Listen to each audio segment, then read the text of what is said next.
konsep bisnis waralaba dan kemitraan di Indonesia. Waralaba, wara artinya lebih, laba artinya untung atau cuan ya. Sehingga bisnis waralaba adalah upaya mengharapkan keuntungan lebih. Lalu apa sih itu waralaba dan bagaimana skema bisnisnya? Merujuk pada Peraturan Menteri Perdagangan Nomor 71 Tahun 2019 tentang penyelenggaraan waralaba. Franchise adalah hak khusus yang dimiliki oleh orang perseorangan atau badan usaha terhadap sistem bisnis dengan ciri khas usaha dalam rangka memasarkan barang atau jasa yang telah terbukti berhasil dan dapat dimanfaatkan atau digunakan oleh pihak lain berdasarkan perjanjian waralaba. Dalam dunia franchise, dikenal juga istilah franchisor atau pemberi waralaba. Franchisor adalah orang perseorangan atau badan usaha yang memberikan hak untuk memanfaatkan atau menggunakan waralaba yang dimilikinya kepada penerima waralaba. Kebalikan dari franchisor adalah franchisee atau penerima waralaba. Franchisee merupakan orang perseorangan atau badan usaha yang diberikan hak oleh pemberi waralaba untuk memanfaatkan atau menggunakan waralaba yang dimiliki. Untuk bisa mendapatkan hak waralaba, maka franchise atau penerima waralaba, franchisee atau penerima waralaba harus membayar sejumlah uang yang disebut juga franchise fee. Dengan membayar franchise fee, maka penerima waralaba diberikan hak untuk memanfaatkan atau menggunakan hak atas kekayaan intelektual serta segala penemuan dari suatu brand yang dimiliki franchisor. Di Indonesia, sesuatu bisa disebut franchise apabila memenuhi 6 kriteria berikut. Pertama, dia memiliki ciri khas usaha. Jadi, usaha tersebut memiliki ciri khas ya, baik itu nama, desain, layout, atau apapun ya. Dua, terbukti sudah memberikan keuntungan. Jadi ini kan namanya usaha diwaralabakan ya. Otomatis sudah terbukti bisa memberikan hasil bersih yang jelas pasti lebih besar dari UMR. Banyak sekarang saya perhatikan orang-orang ikut seminar langsung bikin waralaba. Padahal usahanya itu belum terbukti berjalan. Banyak teman-teman, ada suatu teman saya SMP itu bikin waralaba di saat pandemi kemarin, usahanya travel umroh haji itu ya, itu kan berhenti semua, wisata juga kan berhenti, akhirnya dia buka martabak. Kelas memang tempatnya, dia bikin cabang 2, terus dia bikin waralaba, sudah ada 3 yang ikut. Kok saya tidak enak, saya main, saya ajak ngobrol.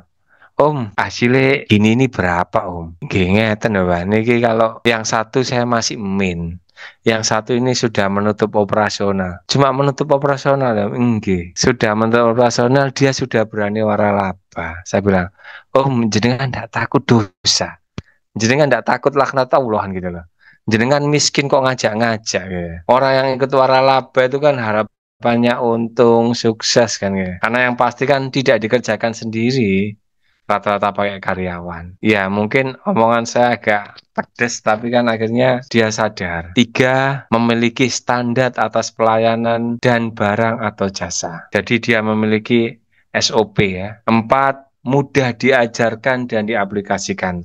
Jadi sistemnya sudah paten, bagus sehingga mudah diajarkan dan diaplikasikan. 5, adanya dukungan yang berkesinambungan. Dukungan ini baik berupa suplai produk ataupun manajemen, kontrol keuangan dan lain-lain. 6, dia memiliki hak kekayaan intelektual yang telah terdaftar. Jadi sesuatu disebut waralaba apabila memenuhi 6 kriteria berikut. Jika tidak memenuhi ini berarti abal-abal. Berikut 10 tips ampuh dalam memilih bisnis waralaba. Pertama, pilih bidang waralaba yang kita sukai. Sebelum memilih bidang franchise atau waralaba, sebaiknya kenali dulu minat diri kita sendiri agar tahu hal yang kita sukai. Selain itu, kita juga bisa memilih bidang waralaba sesuai dengan keahlian kita atau sesuai dengan passion kita misalkan. Misalnya kita suka jalan-jalan dan makan kue. Kita bisa pilih toko kue waralaba favorit yang belum ada di daerah kita. Dengan begitu, kita tidak akan kesulitan, bahkan akan sangat senang untuk mengembangkan bisnis. Karena apa yang kita kerjakan sudah selaras dengan minat kita atau passion kita. Yang kedua, pilihlah produk atau jasa yang dibutuhkan banyak konsumen. Membuka usaha tidak cukup hanya dibekali modal uang. Kita juga harus memiliki bekal pengetahuan seputar kebutuhan pasar agar lebih mudah menentukan bisnis waralaba yang mau kita ambil. Ada beberapa bidang usaha yang menjanjikan. Pertama, kita bisa mengambil waralaba yang dapat memenuhi kebutuhan masyarakat yang bersifat mendesak, seperti swalayan atau minimarket, bengkel, apotek, ya. Kedua, kita juga bisa melirik waralaba yang bidang usahanya memiliki peluang untuk dipertimbangkan, walaupun banyak sekali saingannya, seperti toko buku, makanan dan minuman, ya. Yang ketiga, pilihlah franchise atau waralaba yang diminati banyak orang. Apakah jenengan pernah rela antri panjang demi segelas milk tea dengan boba yang sedang hits di banyak negara pada saat itu, ya?